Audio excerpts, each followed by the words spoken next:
Pandian store சீரியலில் today எபிசோடில் நம்ம கோமதி இருந்துட்டு நான் தொலைஞ்சு போனால் உங்களுக்கெல்லாம் என்ன பிரச்சனை, போனவ போயிட்டான்னு சொல்லிட்டு சந்தோஷமாக இருக்க வேண்டியது தானே. ஆனால் தொலைஞ்சு போனதுக்கும் நான் தான் ட்ராமா பண்ணுறேன்னு சொல்லி இஷ்டத்துக்கும் பேசிக்கிட்டே போயிட்டே இருக்கீங்க. நான் என்னங்க தப்பு பண்ணேன்?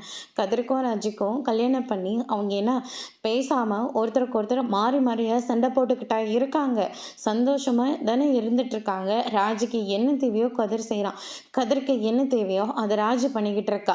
அன்னைக்கு நான் கேட்டிருந்தா என்னங்க சொல்லியிருப்பீங்க? ஏதாவது ஒன்று சொல்லி விட்டுருப்பீங்க. அதனால் யாருங்க வாழ்க்கையில் பாதிக்கப்படுறது? இப்போ இவங்க ரெண்டு பேரும் சந்தோஷமாக தானே இருக்காங்க. அதை முதல்ல பாருங்களேன். ஆமாம், நீங்கள் மட்டும் எங்கிட்ட எல்லாத்தையும் கேட்டாங்க செஞ்சீங்க. என் விருப்பத்தை நீங்கள் கொஞ்சமாவது கேட்டிருப்பீங்களா?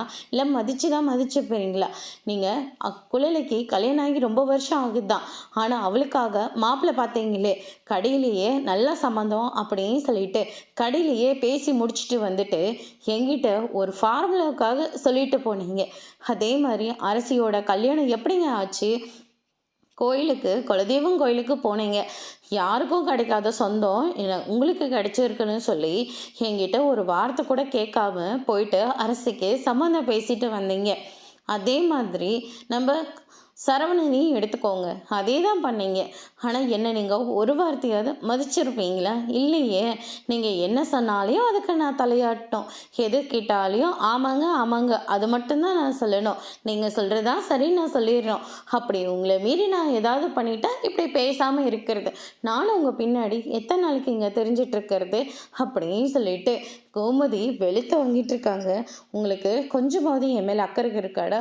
உங்கள் அப்பா அம்மா நீங்கள் யாராச்சும் பேசாமல் இருந்தால் புருஷன் பொண்டாட்டிக்குள்ளே சண்டை வந்தால் நான் வந்து சால்வ் பண்ணுறேன்ல. எனக்கும் என் புருஷனுக்கும் பிரச்சனை. நீங்கள் யாராவது எங்கள் பிரச்சனையை தீர்த்து வைக்க முயற்சி பண்ணீங்களா? யாருமே பண்ணவே இல்லையே.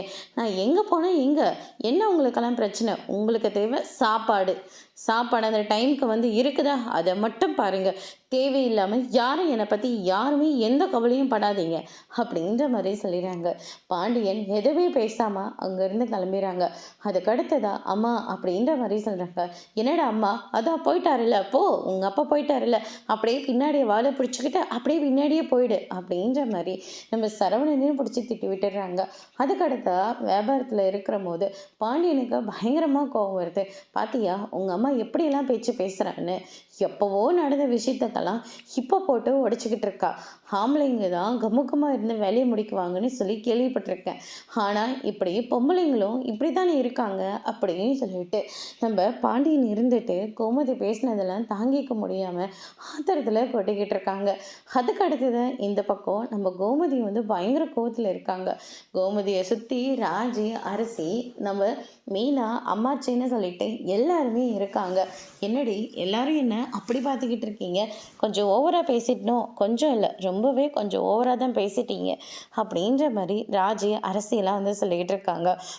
பேசிட்டு போகிறேன். எத்தனை டைமு அவர்கிட்ட நான் பேச்சு வாங்கியிருக்கேன். இன்றைக்கி கூடவோ குறைச்சலோ நான் பேசிட்டுன்றதுனால எப்படி வாயை மூடிட்டு போனார் இல்லை அப்படின்ற மாதிரியே சொல்லிடுறாங்க.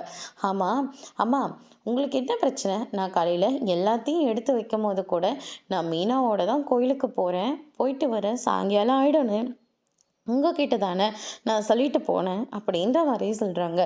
இதை கேட்டோன்னே மொத்த பேரை வந்து ஷாக் ஆகுறாங்க.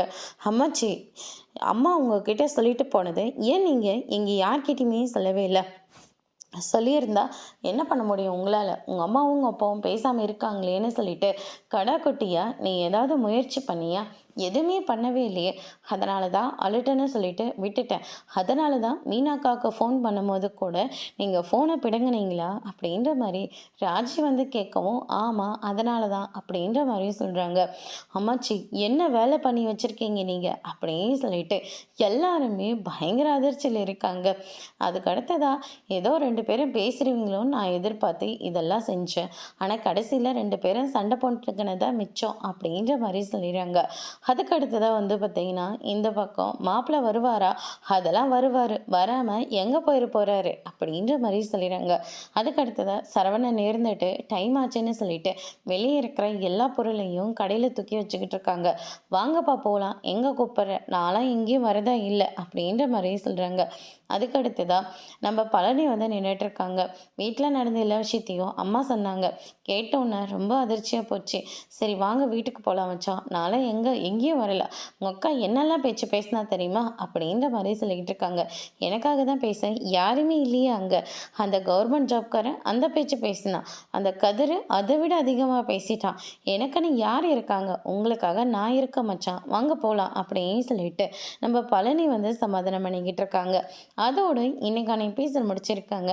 இனி பாண்டியன் ஸ்டோரில் அடுத்தடுத்து என்னெல்லாம் நடக்க போகுதுன்றதை வெயிட் பண்ணி பார்க்கலாம். தேங்க்யூ.